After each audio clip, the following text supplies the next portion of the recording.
Hello. আরে কি ব্যাপার তোর? না আসছি মানে কি, সন্ধ্যা হতে চললো তো। যবে থেকে তুই জাজ হবার চেষ্টা শুরু করেছিস না, তবে থেকে মানে তোরা দেখা পাত্তা পাওয়া যাচ্ছে না। আরে এই যে জিজ্ঞেস করছে লোকজন যে তোমাদের নেক্সট ভিডিও কবে আসছে, কিছু বলো, এত রকম চলছে চারদিকে, তার মধ্যে হিজাব কন্ট্রোভার্সি, তারপর আবার এদিকে ইউক্রেন, তোরই তো পাত্তা নেই। হ্যাঁ জলদি আয় জলদি আয়, তাড়াতাড়ি, সন্ধ্যা হয়ে যাচ্ছে, জলদি কর। ঠিক আছে, হ্যাঁ চ, রাখ রাখ।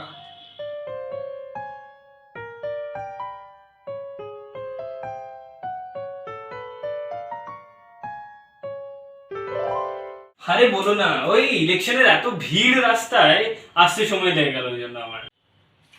ওফ বাবা, তোর মানে দেখা সাক্ষাৎ পাওয়া মানে সেই ডুমুর ফুলের সাক্ষাৎ পাওয়ার মতো হয়ে গেছে। দেখে বস বস। আচ্ছা, এই এই বইটা কিনলাম, বইমেলা গিয়েছি অলরেডি, দুদিন যাওয়া হয়েছে, পড়ে দেখি সেটা, দীপেশ চক্রবর্তীর উন্নয়ন ও আধুনিকতা। এটা অবশ্যই নিস আমার কাছ থেকে। আচ্ছা, যেটা মেন ব্যাপার, মানে যে জন্য আজকে আমাদের বেসিক আড্ডাটা বা আজকের এপিসোডে যেটা হবে, সেটা হচ্ছে হিজাব কন্ট্রোভার্সি নিয়ে তো অনেক রকম কিছু চলছে। একটা ব্যাঙ্গালোরের ঘটনা, সেটা নাকি একটা ন্যাশনাল ঘটনা, তার একটা হিন্দু পক্ষ আছে, মুসলিম পক্ষ আছে, আইনি পক্ষ, বেআইনি পক্ষ। তো এটা নিয়ে তো একটু আলোচনা হওয়ার দরকার আছে। তো আজকে আমার মনে হয় ওই বিষয়টা নিয়ে আমরা কথাবার্তা বলবো।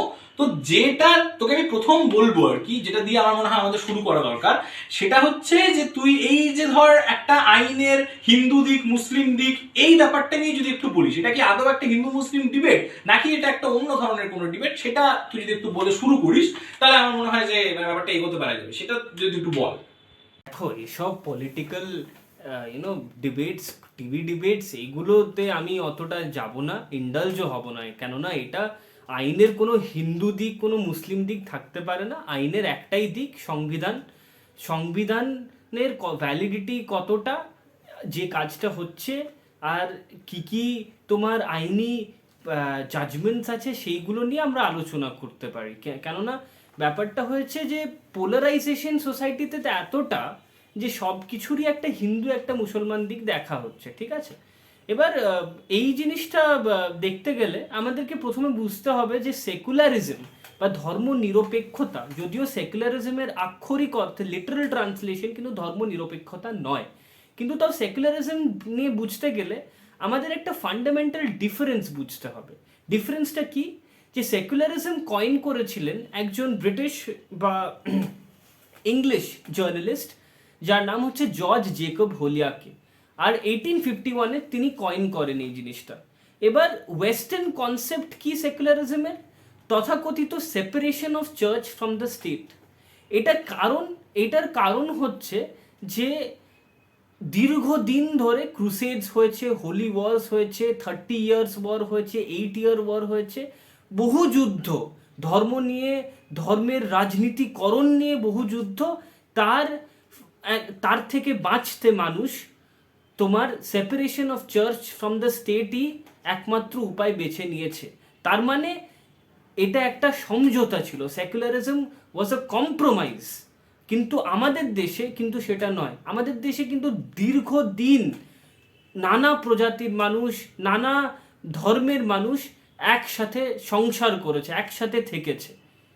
এক্স্যাক্টলি, মানে ইনফ্যাক্ট আমার তো ধর পার্টিকুলারলি কয়েকটা নামও মনে পড়ছে। বার্তোলাস বলে একজন ছিলেন ইটালিতে, যিনি এই বিষয়টা নিয়ে বেশ কয়েকবার কথাবার্তা তুলেছিলেন যে স্টেট আর এই ব্যাপারটা নিয়ে। তাছাড়া ধর ফর এক্সাম্পল আমরা তো রেফরমেশনের কথা জানি ইংল্যান্ডে, যেখানে চার্চ অফ ইংল্যান্ড তৈরি করছেন আমাদের হেনরি দ্য এইথ, কারণ উনি চার্চ থেকে স্টেটকে সরিয়ে নিতে চাইছেন।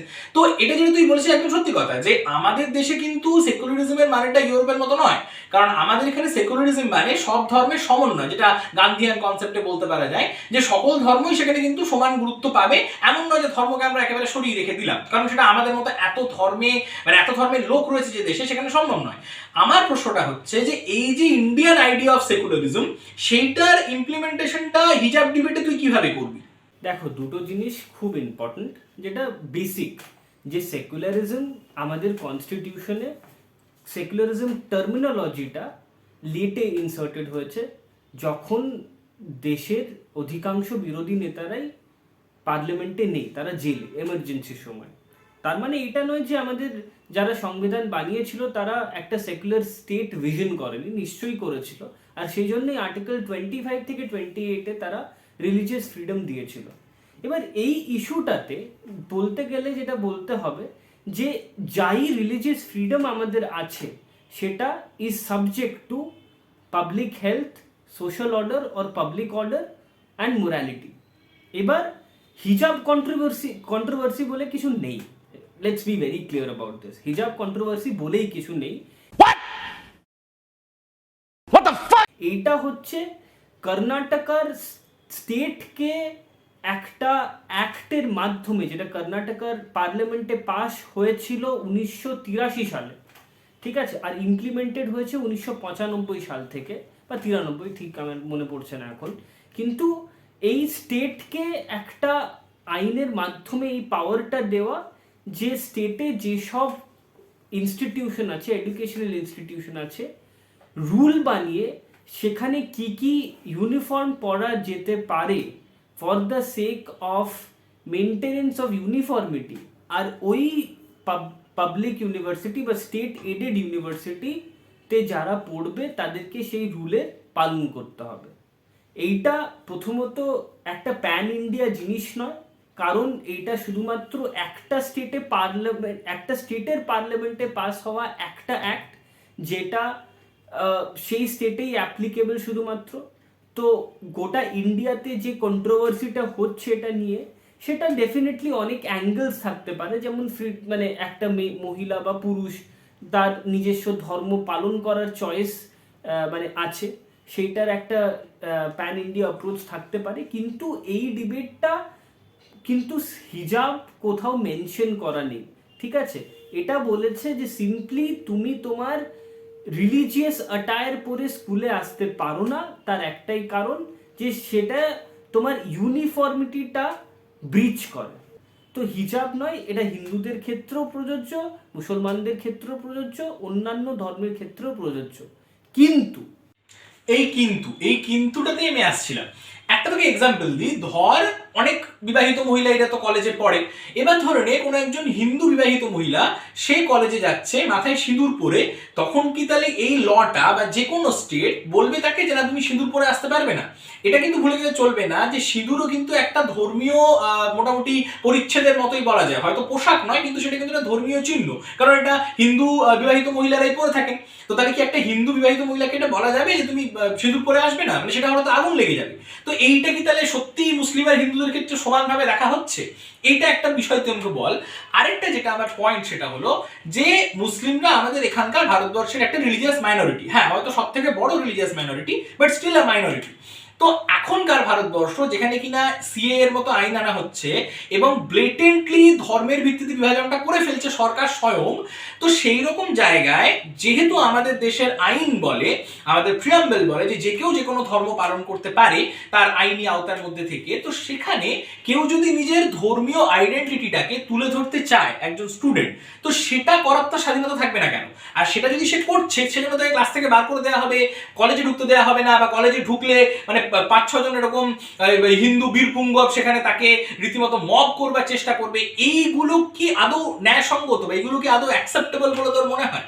দেখো, কর্ণাটকে মুস্কানের সাথে যেটা হয়েছে সেটা কোনোভাবেই কাম্য নয়, কিন্তু আইনি দিক থেকে দেখতে গেলে যে কোনো ফান্ডামেন্টাল রাইট আমাদের, যেমন right to freedom to practice and propagate religion, articles 25 to 28 যেটা দিয়েছে, সেটা is subject to certain limitations, because no right can be absolute in a civilised society, right? তার মানে স্টেট কিন্তু তোমার রিলিজিয়নটাকে সঠিকভাবে উদযাপন করা, সঠিকভাবে পালন করার অনেকটা ফ্রিডম তোমাকে দিচ্ছে, সাবজেক্ট টু রেস্ট্রিকশনস।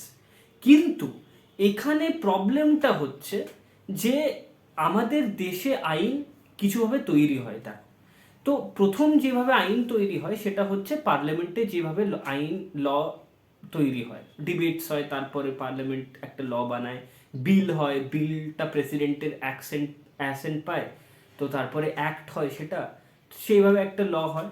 আরেকটা মানে সোর্স অফ ল হচ্ছে যে তোমার সুপ্রিম কোর্ট যদি একটা জিনিসে কিছু একটা জাজমেন্ট দিয়ে দেয়, সেইটা কিন্তু ল হয়ে যায়, ঠিক আছে। যেমন সুপ্রিম কোর্ট জোসেফ সাইন কেসেই বললো যে adultery is decriminalise now, adultery আর ক্রিমিনাল অফেন্স নয়, তো সেটা ডিক্রিমিনালাইজ হয়ে গেল। এই এই গোটা ইস্যুটাতে এত কন্ট্রোভার্সি হচ্ছে তার কারণ সুপ্রিম কোর্টের কোনো ডেফিনিটিভ ভার্ডিক্ট নেই। কিসে নেই? যে প্রথমত যে স্টেট আদেও কি পারে এমনি কোনো ল বানাতে, দ্বিতীয়ত সেই লটা বানালে সেই লটা যদি আমার ফ্রিডম টু রিলিজিয়নটাকে ইনফ্রিঞ্জ করে, তখন আমার সেটা কি কনস্টিটিউশনালি ভ্যালিড, সাংবিধানিকভাবে সেটার কি কি মর্যাদা বা কি ভ্যালিডিটি আছে, সেই সব নিয়ে সুপ্রিম কোর্ট কিন্তু ডিল করেনি, কিন্তু ভেরিয়াস হাইকোর্টস ডিল করেছে, যার এক দুটো জাজমেন্ট আমি বলবো। আর তুমি বুঝতে পারবে যে কি করে কনফ্লিক্টটা বেশিরভাগ ক্ষেত্রেই legal conflict rather than being political conflict. Social conflict তো নিশ্চয়ই, কিন্তু একটা লিগাল কনফ্লিক্টও তার থেকে বেশি বড় ভাবে। বেশ, তুই বলছিস যে it's more of a legal conflict than any kind of political or some other kind of conflict. আমি তোকে লিগাল পার্সপেক্টিভ থেকেই বলছি। একটা কথা এই ডিবেটে আমি খবরটা কাগজে পড়ছিলাম, টিভিতেও দেখছি, খুব একটা টার্ম উঠে আসছে, যেটা হলো যে এসেনশিয়াল রিলিজিয়াস প্র্যাকটিস। তো এই যে টার্মটা, এটার মানেটা কি এবং এটা লতে কি মানে থাকে, মানে দাঁড়ায়, এবং এই কনটেক্সটে মানে হিজাব নিয়ে যে বিতর্কটা, সেই কনটেক্সটে এর কি সিগনিফিকেশন আছে, সেইটা যদি আমাকে একটু বল তুই। এইটা দেখো, এইটা কিন্তু একটা চর্চার বিষয়বস্তু হতেই পারে, আর এটা খুব ইন্টারেস্টিংও। কিন্তু কেন ইন্টারেস্টিং, আমি তো তোমাকে প্রথমেই বললাম যে ধরো সুপ্রিম কোর্টের কোনো ভার্ডিক্ট নেই, সুপ্রিম কোর্টের ভার্ডিক্টটা হচ্ছে মেরা বচন হি হ্যায় শাসন। তো এইটা হাইকোর্টরা কিন্তু বলতে পারে না, নিজেদের স্টেটে হলে বলতে পারে, কিন্তু স্টেটের বাইরে হাইকোর্টের একটা পারসুয়েসিভ ভ্যালু আছে, তার বেশি কিছু নেই। এবার ব্যাপারটা হয়েছে কেরালা হাইকোর্টের একটা জাজমেন্ট যেটা বলছে যে the larger interest will supersede the smaller interest. আমি এসেনশিয়াল রিলিজিয়াস প্র্যাকটিসের কথাটাও বলবো, আমি কিন্তু ভুলিনি ওটা, ঠিক আছে? তুমি ভেবো না আমি পাশ কাটিয়ে যাচ্ছি। তো larger interest will supersede the smaller interest, তার মানে যে এডুকেশনের যে ইন্টারেস্ট সেটা কিন্তু larger in comparison two religion. এটা নিয়ে ডিবেট হতে পারে, কিন্তু সেই জাজমেন্টে কোর্ট কিন্তু সেটাই বলেছিল। আর সেই জন্য এডুকেশনের ইউনিফর্মিটি আনতে যদি স্টেট কিছু ডিসিশন নেয়, সেটাকে আপহোল্ড করবে, রিলিজিয়াস প্র্যাকটিস সেখানে একটা সেকেন্ডারি রোল নেবে। কিন্তু এখানে আবার সেই কেরালা হাইকোর্টই আবার 2016 একটা জাজমেন্টে বলছে যে বুরখা বা হিজাব হচ্ছে এসেনশিয়াল রিলিজিয়াস প্র্যাকটিসের একটা অংশ ফর মুসলিম ওমেন। আর সেই জন্য তারা যখন পরীক্ষা দিতে যাচ্ছে, সেই কেসের কনটেক্সটে, পরীক্ষার কনটেক্সটেই বলেছিল, তারা যখন পরীক্ষা দিতে যাচ্ছে তারা কিন্তু হিজাব পরে যেতে পারে। গাইডলাইন হিসাবে এটা বলা হয়েছিল যে তাদেরকে আধ ঘন্টা আগে পৌঁছাতে হবে এক্সাম হলে, যেখানে তারা চিটিং করছে কিনা, মানে হিজাবের আন্ডার দ্য গার্ব অফ হিজাব, সেটা দেখার জন্য লোক থাকবে। এবার এসেনশিয়াল রিলিজিয়াস প্র্যাকটিস হচ্ছে যে একটা টেস্ট, যেটা সুপ্রিম কোর্ট শিরুর মঠ কেসে দিয়েছিল প্রথমবার তো নয়, কিন্তু শিরুর মঠ কেসটা খুব ইম্পর্টেন্ট বা খুব রেলেভেন্ট, যেখানে বলেছিল যে একটা ধর্মের সব প্র্যাকটিসেসই আমরা স্টেট হিসাবে মেনে নিতে পারি না বা কোর্ট হিসাবে ভ্যালিডিটি দিতে পারি না। যেমন তাণ্ডব নৃত্যকে হিন্দুইজমের একটা সেক্টের এসেনশিয়াল রিলিজিয়াস প্র্যাকটিস কনসিডার করা হয়নি। এসেনশিয়াল রিলিজিয়াস প্র্যাকটিস মানে আমাদের ভাষায় যে একটা ধর্মের কিছু অপরিহার্য দিক বা কিছু অপরিহার্য জিনিস, যেটা না করলে তুমি ওই ধর্মটা পালনই করতে পারবে না। এবার ব্যাপারটা হয়েছে কেরালা হাইকোর্ট একটা জাজমেন্টে বলেছে যে ঠিক আছে, রিলিজিয়াস ফ্রিডম সেকেন্ডারি রোল নিতে পারে, education takes the fundamental of the primary role. আর একটা জাজমেন্টে বলেছে না, মাদ্রাস হাইকোর্ট একটা জাজমেন্টে বলেছে।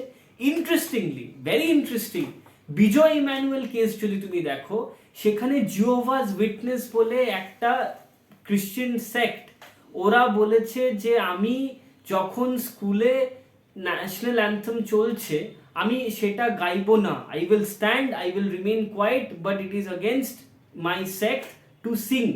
The court upheld the freedom to remain silence. That means essential religious practice ওদের যেটা, সেটা ওরা পালন করুক, ওরা ন্যাশনাল অ্যান্থেম না গাইলেও কিছু যায় আসবে না, ঠিক আছে? সেটা কিন্তু কোর্ট বলেছিল। এবার কিন্তু সাবরিমালার জাজমেন্টের পর কি হলো, এই যে গোটা এসেনশিয়াল রিলিজিয়াস প্র্যাকটিস একটা ধর্মের যে অপরিহার্য বিষয়, সেটা কিন্তু এটাও কোথাও না কোথাও কোর্টকেই ক্লার্জি বানিয়ে দিচ্ছে। কোর্ট যেটা একটা institution, law and order maintain করার আর জুডিশিয়াল ইন্টারপ্রিটেশন করার, আইনটাকে সাধারণ মানুষকে বোঝানো, তার মানে ইন দ্য প্রসেস আইন বানানো, মানে বোঝানোর নিরীক্ষে আইন বানানো, কোর্ট কিন্তু ক্লার্জি হয়ে যাচ্ছে। তো সাবরিমালার জাজমেন্টের পর বলেছে আমরা এই এসেনশিয়াল রিলিজিয়াস প্র্যাকটিসের ব্যাপারটা রিভিউ করব, ঠিক আছে। আর 7টা কোয়েশ্চেনও ফর্ম করেছে যেটা রিভিউ করবে সাবরিমালা জাজমেন্টের নিরীক্ষে। আর সেটা কিন্তু প্যান ইন্ডিয়া একটা মানে থাকবে। ইন্টারেস্টিংলি কিছু লিগাল স্কলার্স আছে, একজন ইউটিউবে খুব ফেমাস যার নাম হচ্ছে ফেজান মুস্তাফা, ওরা কিন্তু বলছে বারবার the court cannot become a clergy. The court cannot, in its wisdom, decide what should be the essential religious practice of a particular religion and what should not be. তো এসেনশিয়াল রিলিজিয়াস প্র্যাকটিসটা বুঝলে তো এবার? ও আচ্ছা, তো এটাকে essential religious practice বলে, বুঝলাম। এবার এটা কিন্তু খুব একটা ইন্টারেস্টিং মানে ডিবেট, কারণ তুই একটা কথা ভাব যে কোনো রিলিজিয়নের মানুষের এটা বলা স্বাভাবিক যে আমার কোনটা এসেনশিয়াল প্র্যাকটিস আর কোনটা এসেনশিয়াল নয় সেটা কোর্ট ডিসাইড করবে কেন, সেটা তো আমার যারা ধর্মাবলম্বী মানুষজন তাদের ডিসাইড করার কথা। কিন্তু আবার উল্টো দিকটাও সত্যি কথা যে একটা ডেমোক্রেটিক নেশনে, যেটা কিনা নিজেকে সেকুলার বলে ক্লেম করে, সেখানে যদি কোর্ট ডিসাইড না করে তাহলে কে ডিসাইড করবে? এটা একটা পয়েন্ট তো বটেই। তো তুই যেটা বললি দ্য বেসিক কন্টেনশন যেটা তুই বলতে চাইলি সেটা ভীষণ ইন্টারেস্টিং, কিন্তু আমার মনে হচ্ছে এখানে আরো কয়েকটা বিষয় রয়েছে যেগুলো আমাদের নিয়ে ভাবা দরকার আছে। যেমন ফর এক্সাম্পল, আমি এটা একটু ফেমিনিস্ট দিক থেকে বলি, যেমন ধর প্রচুর এরকম মানে Muslim feminist activist of India and outside India রয়েছেন যারা কিন্তু হিজাব জিনিসটাকে একদমই ভালো চোখে দেখেন না।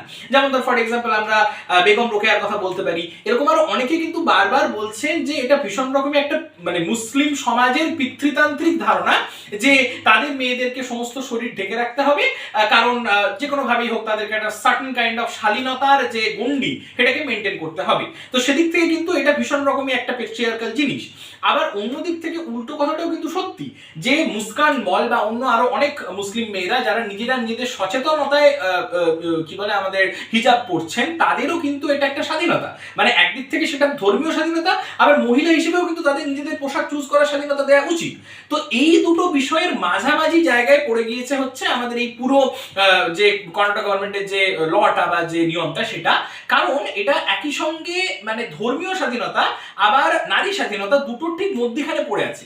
যে জন্য আমার মনে হয় যে ভারতীয় মহিলাদের কাছে এটা আরো বেশি করে একটা মানে কি বলবো ডিবেটেবল একটা বিষয়, আরো বেশি করে সেটা ভারতীয় মহিলাদেরকে যেটাকে আমরা বলে থাকি যে কোনো একটা পক্ষ নিতে বাধ্য করা, সেরকম একটা জায়গায় নিয়ে যাবে। এবং সেজন্য আমার মনে হয় বিষয়টা আরো বেশি জটিল, স্পেশালি ভারতীয় মহিলাদের জন্য।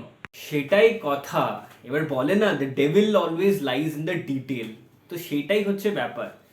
কিন্তু কোর্টের উচিত যেটা, বা কোর্ট যেটা করার বাঞ্ছনীয় হচ্ছে তোমার এই সকলের ঊর্ধ্বে গিয়ে, আর যে এন্টায়ার রাকাস যেটা হয়েছে, যেটা কোনোদিনই কাম্য ছিল না, যে একজন মেয়েকে 5 জন ছেলে মিলে এসে ঘিরে ধরলো, বা ধরো প্রোটেস্ট করা হিসেবে হিন্দুরা গেরুয়া শল পরলো, বা দলিতরা তোমার ব্লু কালারের শল পরলো, সেই সবের ঊর্ধ্বে গিয়ে কতটা এটাকে একটা ব্যক্তির individuals right to privacy, individuals right to make a choice, আর একটা ওমেনের একটা নারীর একটা ওমেনের right to assert her religious identity in a place which is state, in a place which is public, সেটা কতটা কোর্ট ডিসাইড করে কিভাবে, সেটাই দেখার। আরেকটা যেটা ইম্পর্টেন্ট পয়েন্ট সেটা হচ্ছে যে এইটা নিয়েও কিন্তু একটা ভীষণ পোলারাইজেশন আছে। কেউ বলছে যে এটা একটা শুধুমাত্র কর্ণাটক ইস্যু, যেটা আমি ইনফ্যাক্ট ভিডিও শুরুতেও বললাম। আবার কেউ বলছে যে এটা একটা ইন্ডিয়ান ইস্যু, মানে ন্যাশনাল ইস্যু। আমার কিন্তু মনে হয় it is a national issue. কেন জানিস তো? কারণ দেখ, একটা ঘটনা কোনো একটা স্টেটে হচ্ছে বা কোনো একটা স্টেট সেটার মানে ডিক্রিটা দিয়েছে, তার মানেই কিন্তু সেটা একটা স্টেট অ্যাফেয়ার হয়ে গেল না। এখন ধর ফর এক্সাম্পল মানে আমাদের জালিয়ানওয়ালাবাগ তো একটা স্টেটে হয়েছিল, যেটাকে আমরা বলবো যে একটা মানে ন্যাশনাল অ্যাফেয়ার নয়। বা ধর এটা সিএ এনআরসি, সেটাও তো ভারতবর্ষের সবকটা স্টেটকে এফেক্ট করতো না, কয়েকটা স্টেটকে বেছে বেছে করতো, বিশেষ করে আসাম, বেঙ্গল, এরকম আরো কয়েকটা। তাহলে সেটাকে আমরা ন্যাশনাল অ্যাফেয়ার বলবো না। সুতরাং একটা স্টেটে হচ্ছে বলেই একটা স্টেট গভর্নমেন্ট বলেছে মানেই কিন্তু সেটা সবসময় যে একটা স্টেট অ্যাফেয়ার তা কিন্তু নয়। তার ইম্প্যাক্টটা যদি গোটা দেশের মানুষের ভাবনা চিন্তায়, সেন্টিমেন্টে, রিলিজিয়নে, সমাজে পড়ে, তাহলে কিন্তু সেটা একটা স্টেট অ্যাফেয়ার আমরা বলতে পারবো না। এবং সব থেকে বড় কথা, এটা তো ডমিনো এফেক্টও হতে পারে। আজকে কর্ণাটক বলেছে, কালকে যে অন্য কেউ বলবে না, এর তো কোনো গ্যারেন্টি নেই। আর আজকে কর্ণাটকতে আমরা দেখতে পাচ্ছি সেটার এগেইনস্টে রেজিস্ট্যান্স তৈরি হচ্ছে, অন্য স্টেটেও যে হবে না তারও কোনো গ্যারেন্টি নেই। সুতরাং এই সব দিক থেকে বিচার করে এটাকে কিন্তু আমার একটা ন্যাশনাল ইস্যু বলেই আমার কিন্তু মনে হয়। এবং সেদিক থেকে সুপ্রিম কোর্টের ইন্টারভেনশন কিন্তু হতে যে পারে না এমন আমরা বলতে পারি না, বা হলেও যে সেটা আনজাস্টিফাইড হবে আমার অন্তত কিন্তু ফ্র্যাঙ্কলি সেরকম মনে হয় না। হ্যাঁ, সেসব নিয়ে তো আলোচনা হতেই পারে, কিন্তু আইনি দিক থেকে দেখতে গেলে সব থেকে যেটা গুরুত্বপূর্ণ আলোচনা, কেননা আমি জানি যে যাই জাজমেন্ট আসুক কর্ণাটকা হাইকোর্টে সেটা সুপ্রিম কোর্টে যাবেই, যে পক্ষই যার বিরুদ্ধে জাজমেন্ট আসবে সে সুপ্রিম কোর্টে যাবেই। আর সেটা জানা উচিত আমার মনে হয়, কারণ একটা there has to be a closure, there has to be an end, তো সেটা সুপ্রিম কোর্টই ডিসাইড করতে পারবে, সেটা করা উচিত। তো আইনি দিক থেকে দেখতে গেলে তোমাকে স্টেটের কার্যকলাপ, স্টেটের আইন আর একজন ইন্ডিভিজুয়ালের রিলিজিয়াস ফ্রিডম, এই দুটোর মধ্যে একটা ব্যালেন্স ক্রিয়েট করতে হচ্ছে। সেটা সব থেকে ইন্টারেস্টিং আর সব থেকে ডিফিকাল্ট একটা জিনিস, যেটা নিয়ে ডিসকোর্স অবভিয়াসলি হতে পারে। এখনো অবধি বারবার আমাদের চিফ জাস্টিস অফ ইন্ডিয়া বলেছে যে we know what is happening, we see what we also read the news papers, but এখনই উনি চাইছেন না এটাকে ইন্টারন্যাশনালাইজ বা ন্যাশনালাইজ করতে। ঠিক আছে, তো সেখান থেকে যেটা আরো ইন্টারেস্টিং হবে সেটা দেখার যে প্রাইভেসি আর রাইট টু চুজ, এইটা নিয়ে কতটা ডিসকাশন হয়, women's right to choose specifically এটা নিয়ে কতটা ডিসকাশন হয়, কতটা ডিসকাশন লোকেরা করে। আর তারপরে whatever may be the judgment of the Karnataka High Court and whatever may be the judgment of the Supreme Court, how does the state implement the judgment and how do the common populace, Hindu, Muslim, Sikh, anyone receive the judgment, সেইগুলো আমাদের এখনো we will wait and watch, and these are the interesting facets of this particular discourse to really look forward to. Exactly, এটাও ভীষণ important point. So এই জায়গাতে মোটামুটি আমরা basically দাঁড়িয়ে আছি, যেটা তুই বলতে চাইছিস যে let's look forward to the verdict of the high court, এবং তারপর দেখা যাক যে সুপ্রিম কোর্ট সেখানে ইন্টারভেন করে কিনা, এরকম একটা জায়গাতে আমরা দাঁড়িয়ে আছি। অ্যান্ড আই থিঙ্ক যদি হাইকোর্ট কোনো ভার্ডিক্ট দেয় সেটা নিয়েও আমাদের একটা ডিসকাশন হওয়া দরকার, তো তখন সেটা নিয়ে আলোচনা হবে। আর আপনাদেরকে বলছি, আপনাদের এই পুরো ইস্যুটা নিয়ে কি বক্তব্য আছে, কি মনে হয়, আপনাদের মতামত, আমাদের কথা শুনে কেমন লাগলো, কোনোটা এগ্রি করবেন, কোনোটা করবেন না, সব কমেন্ট বক্সে জানাতে ভুলবেন না। ভিডিওটা কেমন লাগলো অবশ্যই জানাবেন, লাইক করবেন, বন্ধুদের সাথে শেয়ার করবেন, যাদের সঙ্গে বিষয়গুলো নিয়ে আলোচনা করতে চান তাদের সঙ্গেও এসব নিয়ে কথা বলবেন। এবং আমাদের নতুন যে একটা চ্যানেল এসেছে, যেটা শুধুমাত্র অডিও স্টোরিজ চ্যানেল, সেটা সাবস্ক্রাইব করতে ভুলবেন না। সেই চ্যানেলটির নাম হলো গল্প 101 স্টোরি বক্স। আর এখন যে চ্যানেলটা রয়েছেন গল্প 101, এটা আমাদের সোশ্যাল ইস্যুস এবং ভ্লগের জন্য চ্যানেল, এটাতেও সাবস্ক্রাইব করতে ভুলবেন না। আজকে এত দূর অব্দি রইল, সুপ্রিম কোর্ট ইন্টারভেন করে কিনা দেখা যাক। আপনারা যদি চান এই একই বিষয় নিয়ে আলোচনার সেকেন্ড এপিসোড তাহলে আসতে পারে, সেটাও কমেন্ট বক্সে জানাবেন। এত দূর অব্দি আজকে টাটা।